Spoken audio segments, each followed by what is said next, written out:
Hello, and welcome back to Crit and Crit. I'm Sint, I'm Axion. and we are continuing through our discussion of Shakespeare's The Tragedy of King Lear while we play through Final Fantasy IX. And wander through this creepy forest. That's every Final Fantasy. It's fine. Yeah, every Final Fantasy does have a creepy forest at one point in the story. Well, when you deliberately set out to have, we're going to go across the entire world. Okay, never mind. They don't all have, the eerie Venus flytrap that's channeling the power of Ifrit. Well, I'm pretty sure Anyway, it's not. I'm pretty sure it's vulnerable to fire. When Final Fantasy has a goal of, a globe-spanning adventure where you have to get... Okay, then. Where you have to get, all sorts of modes of transportation so you can literally go around the entire world map, yeah, you are going to run out of unique locales after a while because there are only so many extant biomes on Earth. And yeah, you might run into a situation where you kind of just have to cycle through them all or try to figure out a way to invent a new biome, but good luck with that. Anyway, we've already gone off track in the first, 30 seconds? Minute and a half. Whatever.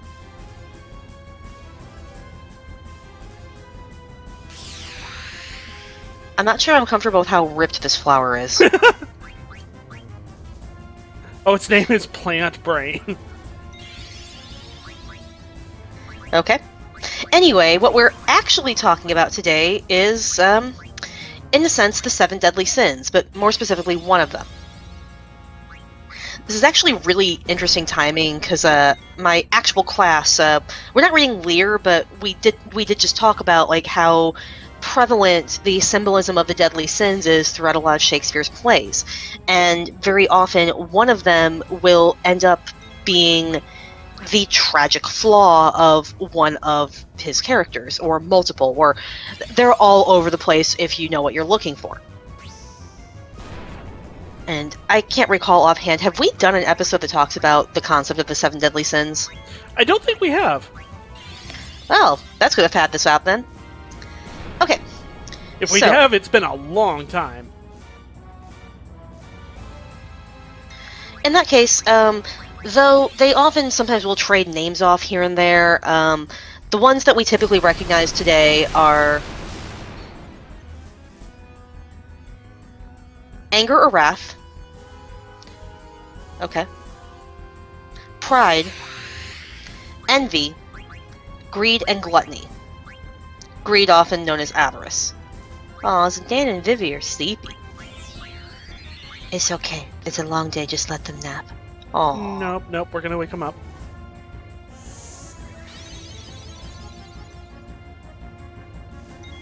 Mostly because we really need Vivi to make Steiner worth anything. Okay, fair. Why'd you wake Zidane up first, then? Because he's more durable. Okay, fair. Well, look at the bright side. You solved the Steiner problem.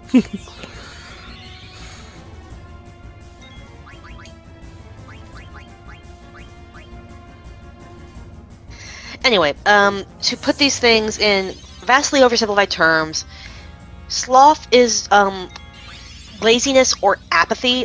Often it's seen as a sin of inaction as opposed to the rest of the sins being things that you actively have to do. Lust most obviously refers to fulfilling physical desire, but I've also seen it to be live for the moment impulsiveness or just a desire for things, in a ambition in a way. So just to clarify, there's a lot of room for interpretation on these. Anger and wrath, just usually thoughts of I'm going to hurt this person for whatever reason or do this violent thing. It's the thoughts of violence and the actions of violence. Pride, excessive love of self, seeing oneself as above the rules, I'm more special than you, so on and so forth, how dare you slight me. And pride is often seen as the worst because it often is said to lead to the commission of the other sins as a result of seeing yourself above morality. Right, let's try that again. Ooh, health and safety notes. Maybe that has a hint on the plant. Never mind. I mean, it could be worse. You could be fighting kudzu. Not a fan.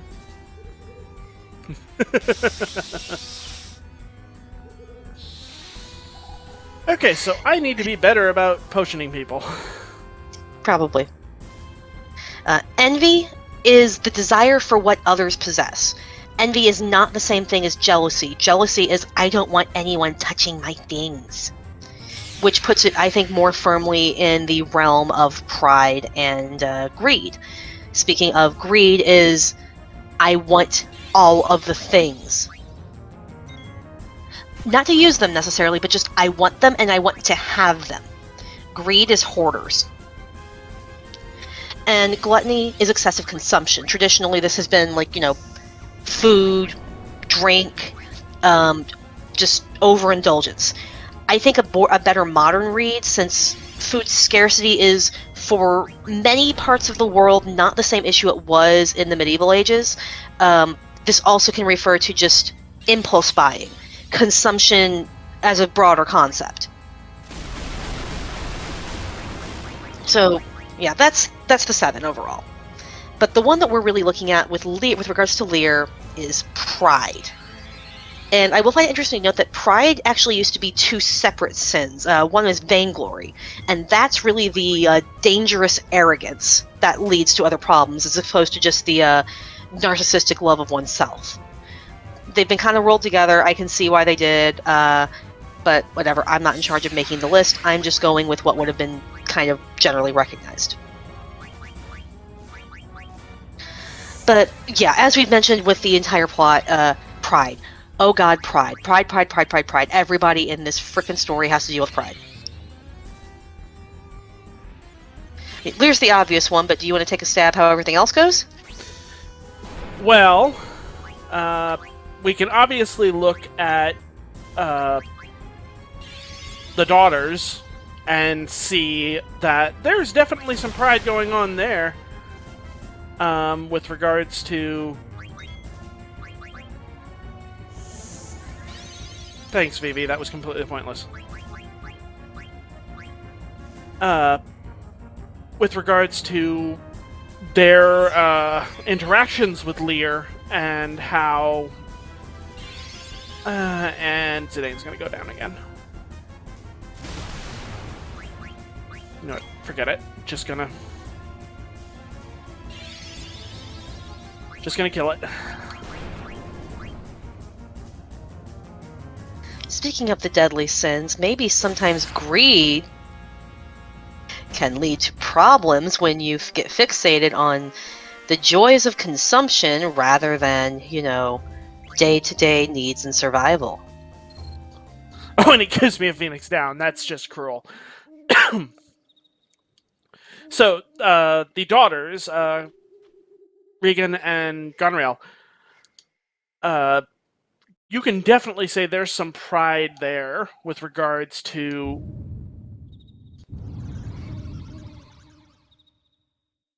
creepy things.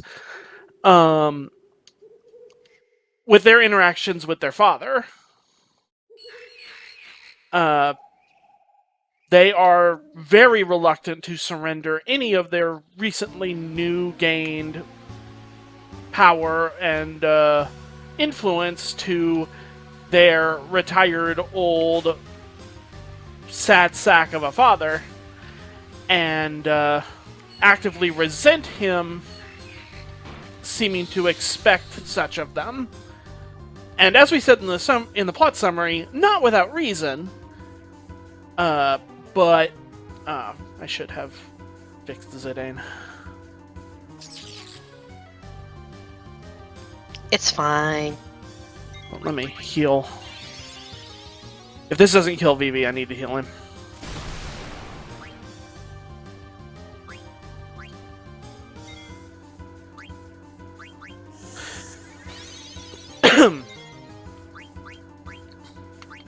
Oh, you can burn them all. Awesome.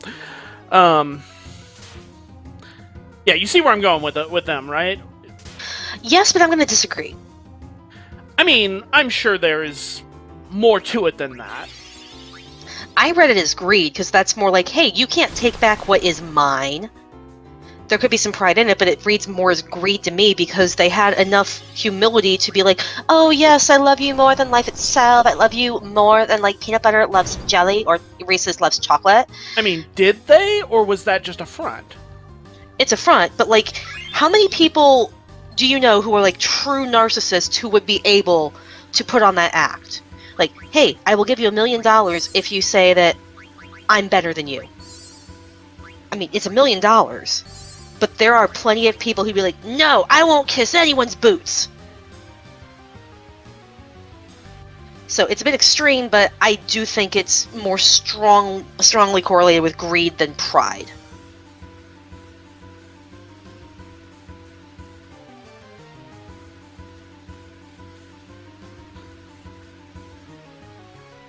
Okay, that's fair.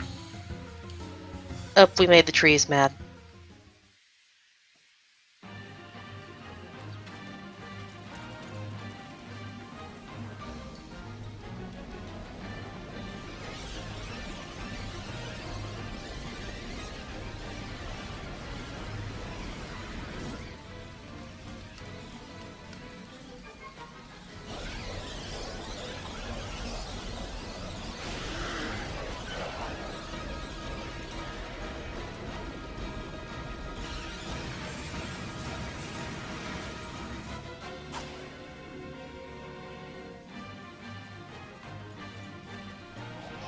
You know, it's not a Final Fantasy game if somebody doesn't have a needless sacrifice right at the beginning of the game.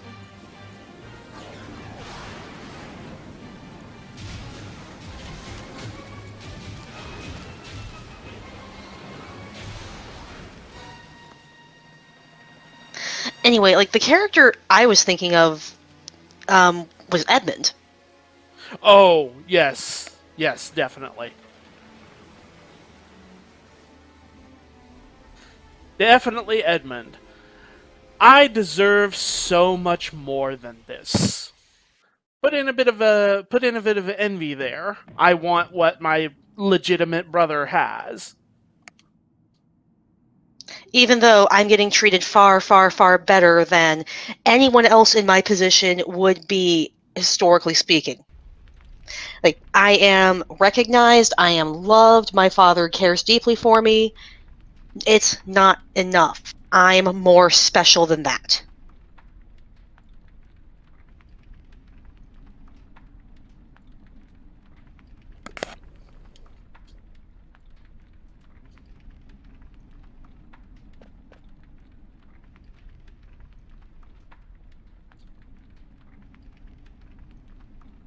But yeah, Lear is definitely the clearer example, though, because every single thing that happens over the course of the play, aside from Edmund's little side quest, is to do with Lear's decision. I'm going to split my kingdom up based on how much my daughters kiss up to me. Even though I clearly would have known my daughters their entire lives and know that two of them are schemy and dangerous, and one of them is sincere to the point where she can't lie for her own gain. Nope, I'm going to disown the one who is sincere and not trying to get something out of me, and I'm going to exile the person who stands up for her and refuse to listen to anyone. And then, after I have already ceded this power, I'm going to act like I still have it and get really, really upset when the people I have given this authority to act like it and ask me to tell my knights to behave themselves because they've been kind of terrible to their hosts. Everything about Lear is, how dare the consequences of my actions dare to confront me? How dare people expect me to behave like a guest should in their home? How dare they expect an apology for bad behavior? How dare they expect me, who is the king? You're not anymore. You handed that in. Yeah. Any authority figure ever who has had some difficulty in ceding that power when their time has gone, Lear says hi. I mean, We said in a prior episode that the most unbelievable thing about this story is the ruler giving up his power. But he really didn't. And that's kind of the problem, is he wanted to give up the responsibilities, but he wanted to keep the privileges and power, and spends the entire story coming to terms with what he actually did. Yeah, and learning, oh, it doesn't work the way I wanted, and instead, well, at least until the very end, he doesn't really learn from his mistake. He just rails against the situation he's put himself in. Yeah. Like, not until, like, he starts going mad in the storm, and even then, like, it's not until Cordelia comes back that he really, really comes to terms with, you must hate me, because your sisters have treated me horribly, and I haven't given them a reason. I gave you a reason. It's the closest he comes to admitting that he's wrong. But, yeah, because of what he did, and the fact that people clearly have their own opinions about it, pretty much everyone who ends up in a bad spot in the play, except for Edgar, who just happens to be way too trusting of his obviously scheming younger brother, has ended up in that position because they disagreed with Lear.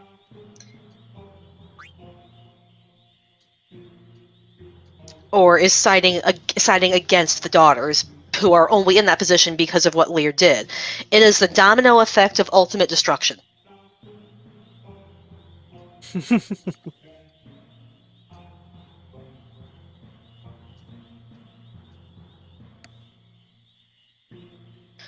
But, yeah, think how things could have gone if at any point he had, like, written to France with an apology. Or just anything. Because if he had written to Cordelia, I'm very sorry, I can't live, like, your sisters are treating me horribly, Cordelia would have absolutely welcomed him. He wouldn't have had any authority in France, but he would have had someone who actually cared for him, besides the Fool, but, the Fool is kind of busy being a jester. Well, no, Kent cared for him so much that he defied his own exile, came back under an assumed name, and lived as a servant rather than as a duke. Oh, no, I know. I just mean, like, that Lear would have actually noticed.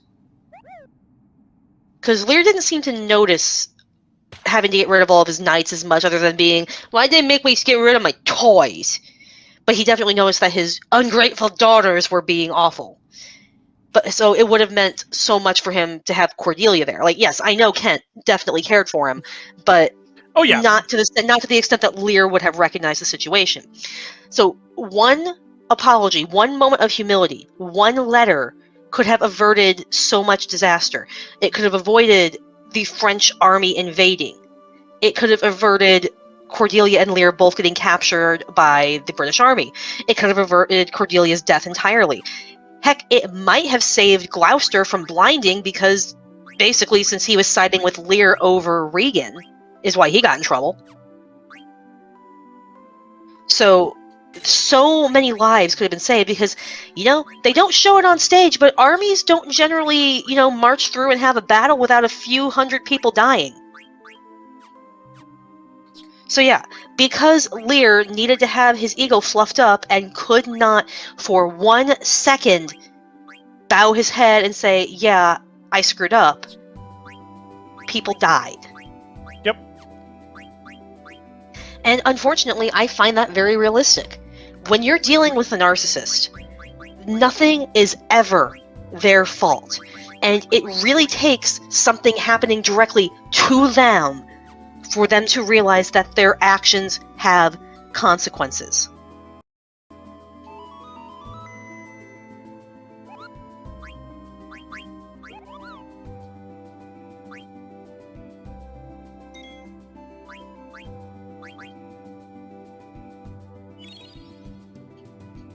And unfortunately, that's just how it is.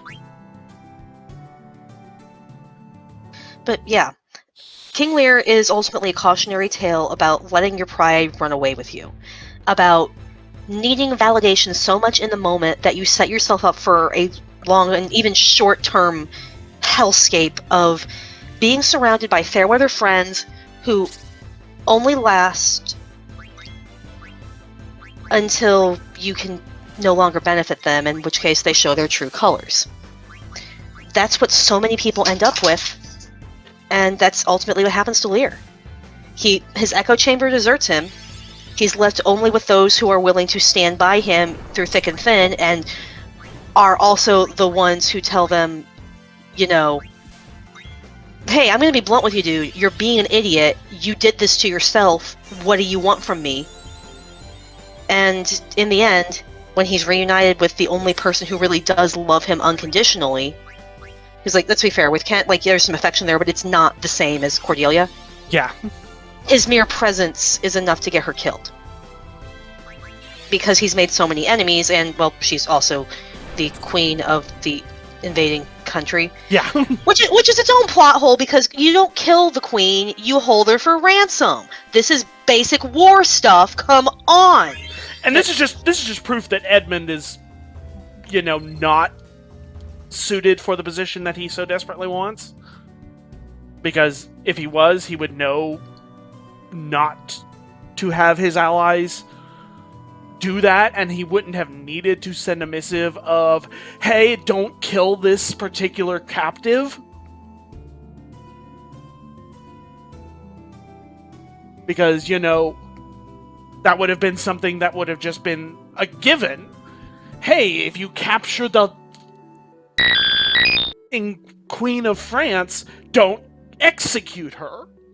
She's a royal prisoner. We can get a good ransom out of it. We can hold France on the line.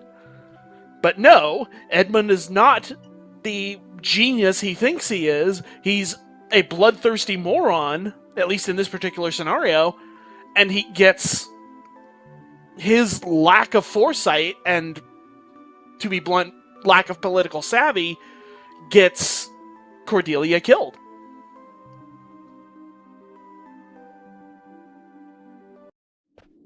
There's more to it than that, obviously. We've read the story. But you see what I mean. Yep. Anything else we want to touch on?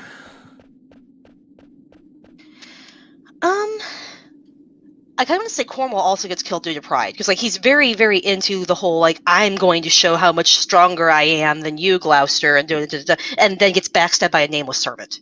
Yep.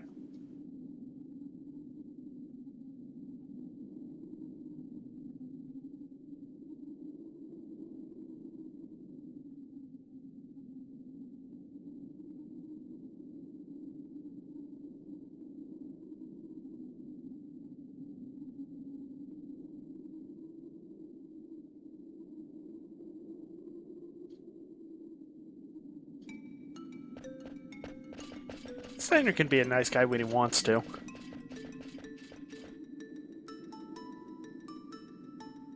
Sometimes. Yep. But yeah, not sure what else to say here. I think this is a good stopping point. We can continue our way through the ice cave next time. See y'all then. Bye!